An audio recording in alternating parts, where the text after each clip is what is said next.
Aujourd'hui, je vais vous expliquer un film d'aventure, de fantaisie et de romance intitulé La fille du roi. Marie-Joseph est la fille du roi Louis XIV. Mais son existence doit être gardée secrète. Elle a donc été élevée recluse dans un couvent. Les nonnes qui s'occupent d'elle essaient de la garder à l'abri du monde extérieur. Mais elle s'échappe souvent pour aller nager dans la mer. L'abbesse principale a un jour brûlé son violoncelle et l'a empêchée de monter à cheval pour la dissuader. Mais elle a continué à s'y rendre malgré les punitions cruelles. À Versailles, Louis revient victorieux au palais après une guerre longue et coûteuse. Alors qu'il prononce son discours de victoire, un assassin lui tire dessus.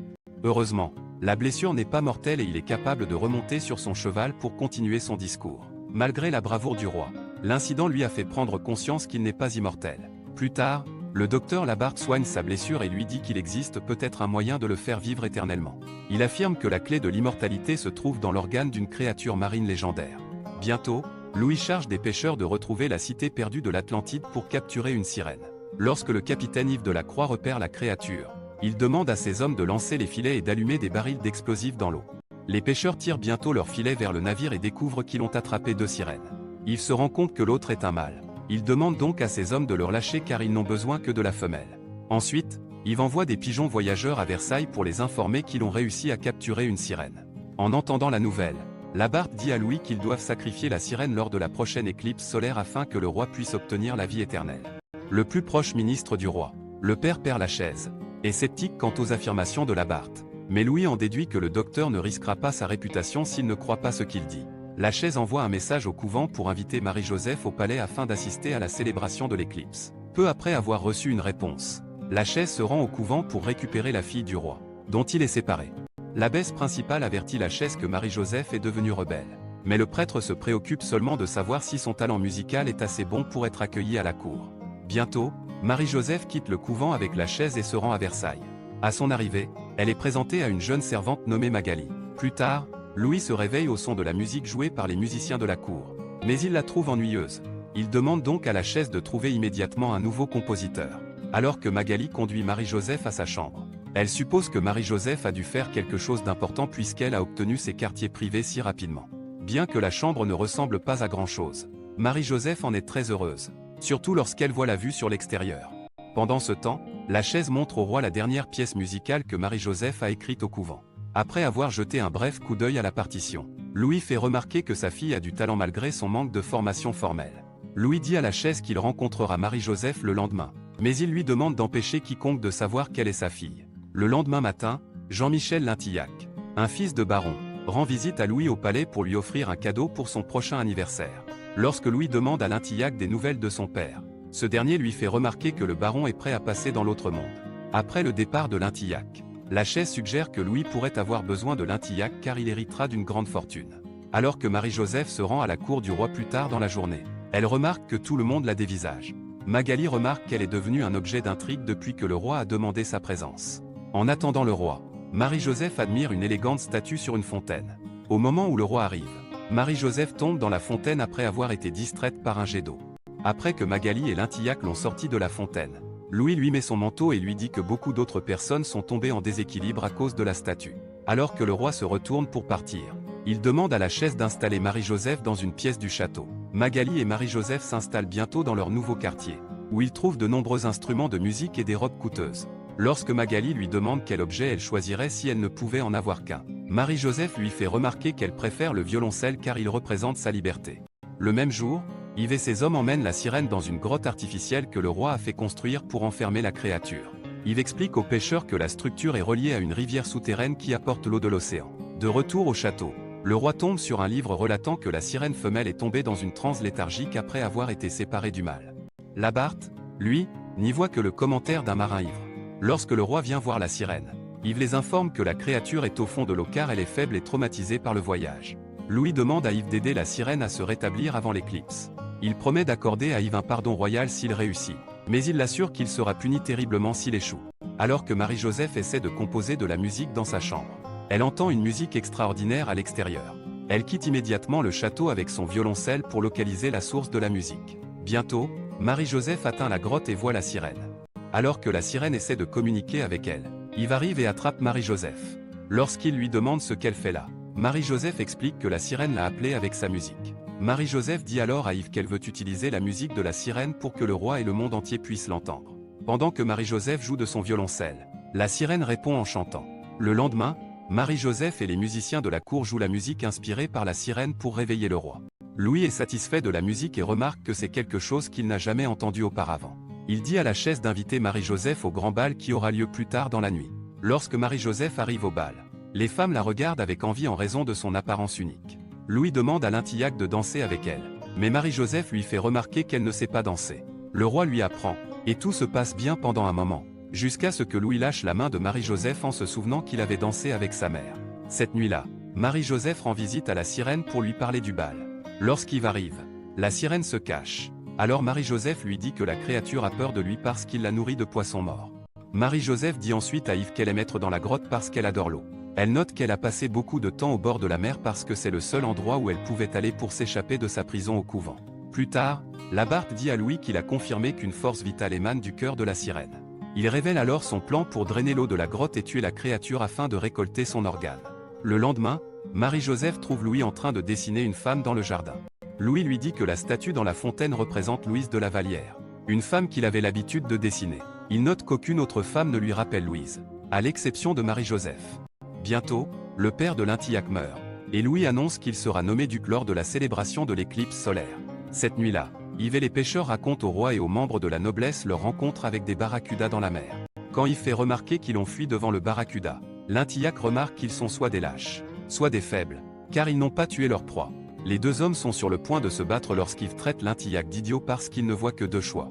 Mais Louis les arrête. Le matin, Yves et Marie-Joseph font une promenade à cheval autour du palais et tombent sur Lintillac et ses amis qui tirent sur des canards. Lorsque Marie-Joseph demande pourquoi il déteste Lintillac, Yves révèle que Lintillac l'a accusé de vol et l'a fait arrêter alors qu'il livrait des marchandises pour eux il y a quelque temps. Soudain, Marie-Joseph fait la course avec Yves dans les bois. Mais elle heurte une branche d'arbre lorsqu'elle est distraite par un coup de feu. Lorsque Labarthe l'examine, il apprend que son bras est gravement cassé. Il propose de l'amputer, prétendant que c'est la procédure prescrite. Mais Marie-Joseph refuse. Plus tard dans la nuit, la sirène dit à Yves qu'elle veut aider Marie-Joseph. Alors Yves se faufile dans sa chambre et la transporte dans la grotte. Peu après qu'Yves ait mis Marie-Joseph dans l'eau, la sirène nage en rond autour d'elle en libérant sa force vitale. Au matin, Marie-Joseph peut jouer avec les musiciens de la cour comme si son bras n'avait jamais été blessé. Plus tard, Marie-Joseph raconte à Louis que la sirène a guéri sa blessure et lui a même donné la capacité de respirer sous l'eau pendant un moment. Labarthe prétend que c'est une preuve irréfutable des pouvoirs de la sirène. Marie-Joseph en déduit que le roi a dû amener la sirène à Versailles parce qu'il est malade. Mais Louis affirme qu'il est en parfaite santé et prétend qu'il a amené la créature pour les vieux serviteurs de la France. Marie-Joseph le couvre d'éloges, pensant qu'il utilisera le pouvoir de la sirène pour guérir les gens du peuple.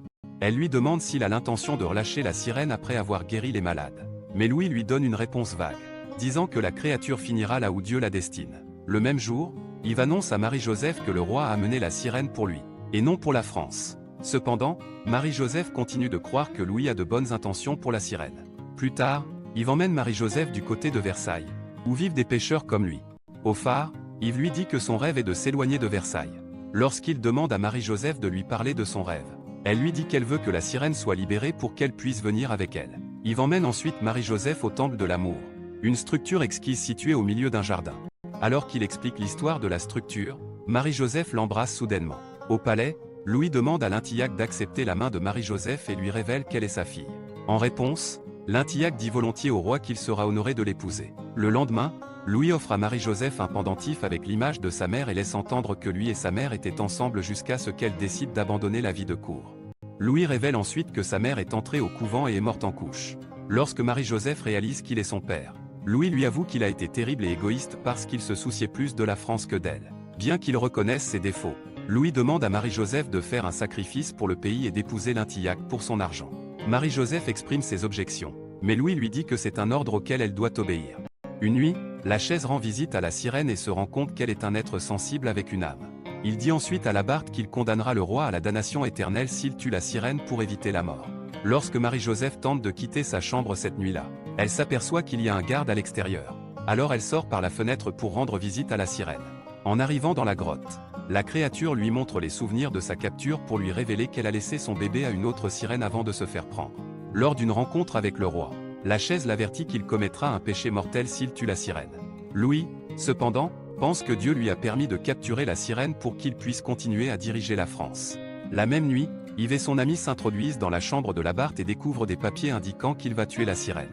Plus tard, son ami attire un garde à l'extérieur de la chambre de Marie-Joseph pour qu'il puisse glisser l'un des papiers sous la porte. Labarthe attrape Yves et demande à un garde de l'enfermer. Mais il n'est pas au courant du papier qu'il a mis dans la chambre de Marie-Joseph. Lorsque Marie-Joseph retourne dans sa chambre, elle trouve le papier et comprend que Labarthe a l'intention de tuer la sirène. Le jour de l'éclipse, Marie-Joseph confronte le roi et lui dit qu'elle n'épousera l'Intillac que s'il relâche la sirène dans la mer. Cependant, Louis refuse de négocier et demande aux mousquetaires de ramener Marie-Joseph dans sa chambre pour préparer le mariage. Plus tard dans la journée, Labarthe demande à Yves de vider l'eau de la grotte, afin qu'il puisse se préparer à sacrifier la sirène. Pendant ce temps, Marie-Joseph demande à la chaise de l'aider à s'échapper de sa chambre pour voir la créature. La chaise la laisse un moment pour qu'elle puisse enfiler sa robe de mariée. À son retour, la chaise convainc un garde de laisser partir Marie-Joseph en prétendant qu'il va l'emmener se confesser. Lorsque Marie-Joseph arrive dans la grotte, elle voit Yves qui se prépare à vider l'eau. Yves hésite à le faire, mais il fait remarquer que lui et ses amis mourront s'ils n'obéissent pas aux ordres. Lorsqu'Yves apprend que Marie-Joseph défie le roi en refusant d'épouser l'Intillac, il décide de l'aider à libérer la sirène. Il ordonne aux autres pêcheurs de mettre immédiatement le cap sur la falaise du Havre pour préparer leur fuite. Marie-Joseph et Yves actionnent les roues hydrauliques pour évacuer l'eau du château afin que la sirène puisse franchir le mur et passer par la rivière souterraine. Bientôt, Labarthe arrive à la grotte avec des gardes pour les empêcher d'aider la sirène. Alors qu'Yves grimpe sur une roue à eau, un garde lui tire dessus. Alors Yves se balance sur une corde pour percuter le garde et l'assommer. Ensuite, il s'empare de l'arme du garde et l'utilise pour tuer un autre homme qui tentait de lui tirer dessus. Yves se lance ensuite à la poursuite de Labarthe et le rattrape sur un petit pont. Alors qu'ils luttent l'un contre l'autre, Labarthe parvient à prendre le contrôle de l'arme et à tirer sur lui. Yves et Labarthe tombent tous deux dans l'eau, mais Labarthe en ressort bientôt, accroché à la roue à eau. Il tente d'attaquer Marie-Joseph, mais celle-ci lui donne un coup de genou dans l'aine et le frappe à la tête avec une chaîne. Marie-Joseph demande alors à la sirène d'emmener Yves avec elle et de s'enfuir. Bientôt, Labarthe se relève, mais son pied se prend dans une corde. Marie-Joseph saisit un crochet au bout de la corde et l'attache à la roue hydraulique, qui entraîne le docteur dans l'eau. Peu après, Marie-Joseph voit la sirène sauter par-dessus le mur en portant Yves. Quelques instants plus tard, Marie-Joseph quitte la grotte et se dirige à cheval vers la falaise du Havre. Lorsque Louis apprend son évasion, il se dirige immédiatement vers la falaise avec ses gardes et ordonne à ses navires d'intercepter les pêcheurs. Bientôt, Marie-Joseph atteint le bord de la falaise et découvre que les navires du roi sont déjà là pour bloquer les pêcheurs. Lorsque Louis et ses hommes arrivent, Marie-Joseph menace de sauter s'ils tentent de la prendre. Elle exprime sa déception envers son père car elle pense qu'il ne se soucie pas d'elle. Mais Louis lui demande de lui donner une chance de prouver qu'elle a tort. Soudain, la sirène émerge d'un tunnel avec Yves, qui s'est maintenant complètement remis de sa blessure. Alors que la lune commence à couvrir le soleil, Louis ordonne à ses mousquetaires de se préparer à tirer sur la sirène. Marie-Joseph lui dit qu'il peut tuer la sirène pour gagner la vie éternelle, mais que s'il la laisse vivre, la créature la sauvera quand elle sautera.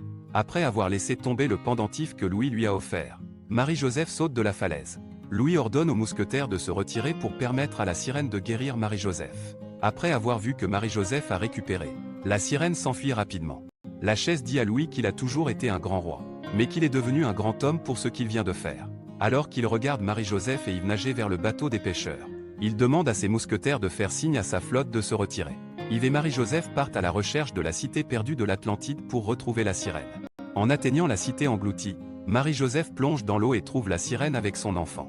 Très vite, la sirène laisse Marie-Joseph monter sur son dos pour lui faire visiter la cité magique.